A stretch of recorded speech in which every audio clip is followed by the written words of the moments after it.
తమిళనాడులోని రామేశ్వరంలో అక్టోబర్ 15, 1931 అంటే సరిగ్గా స్వతంత్రానికి 16 సంవత్సరాల 2 నెలల ముందు ఈ స్వతంత్ర దేశ అభివృద్ధికి కారణం కాబోయే ఒక శిశువు పుట్టాడు. తన పుట్టుకకు సుమారుగా 8 సంవత్సరాల తర్వాత రెండో ప్రపంచ యుద్ధం మొదలైంది. ఆ రోజుల్లో చింతగింజలకి డిమాండ్ ఎక్కువగా ఉండేది టెక్స్టైల్ ఇండస్ట్రీకి.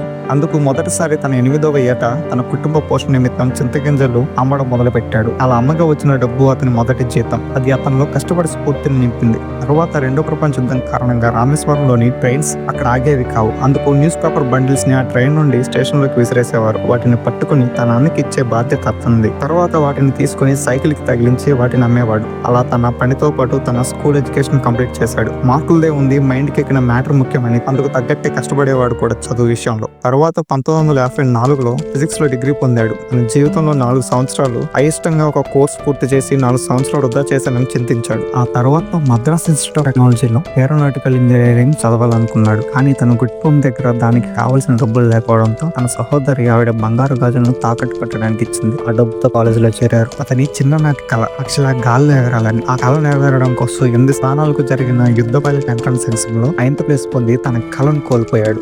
తన జీవితంలో గొప్ప స్థాయికి వెళ్లిపోయే రోజులు దగ్గర పడ్డాయి. 1960లో DRDOలో చేరారు. అక్కడ ఇండియన్ ఆర్మీకి ఒక హెలికాప్టర్ చేయడంతో అతను అడుగు ప్రారంభమైంది. 1969లో ఇస్రోలో చేరారు. అప్పటి వరకు మన శాటిలైట్ ని స్పేస్ లోకి పంపాలంటే రష్యా దగ్గర ఉన్న స్పేస్ వెహికల్ కావాలి. కానీ మొదటిసారి ఇండియా నుంచి లాంచ్ అయిన స్పేస్ వెహికల్ SLV-3.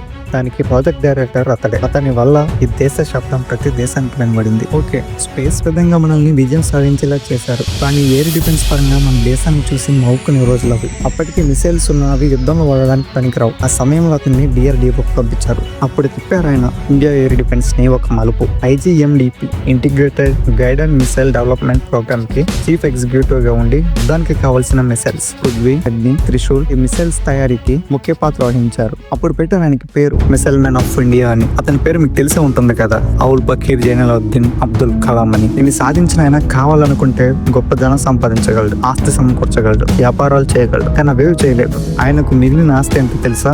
ఆయన రాసిన పుస్తకాలు. వాటి తాలూకా డబ్బులు వారు అన్న చూసుకునేవారు. వాటిని విరాళంగా ఇచ్చేసేవారు. మరియు ఒక వీణ, కొన్ని జతలు మాత్రమే బట్టలు. అందులో ఒక జతలోని చనిపోయారు. చేతి గడియారం, కొన్ని చిన్న చిన్న వస్తువులు. ఆయనకి ఒక ఇల్లు లేదు. మనిషి సహజంగా ఆశించేవి ఏవీ లేవు. రాష్ట్రపతిగా వచ్చిన డబ్బును కూడా పూరా అనే ట్రస్ట్ కి విరాళంగా ఇచ్చేసేవారు. అతను ఒక గొప్ప కష్టశాలి, గొప్ప జ్ఞానశీలి. అరబ్ దేశ జాతిలో నుండి వచ్చి భారతదేశానికి సేవ చేసిన సేవశీలి. అతని జీవితం అందరికీ ప్రేరణ కలిగిస్తుంది, పని మీద ధ్యాస కలిగిస్తుంది. బ్రతుకు విలువ చూపించి బ్రతకడం గొప్ప అవకాశం అని చెప్తుంది. ఇప్పటి కాలంలో డబ్బు కోసం వెంపర్లాడే సహజ మనిషి ఆలోచనను మారుస్తుంది. సేవలోని స్వేచ్ఛ, త్యాగంలోని సంతృప్తి నేర్పుతుంది. అబ్దుల్ కలాం జీవిత చరిత్ర.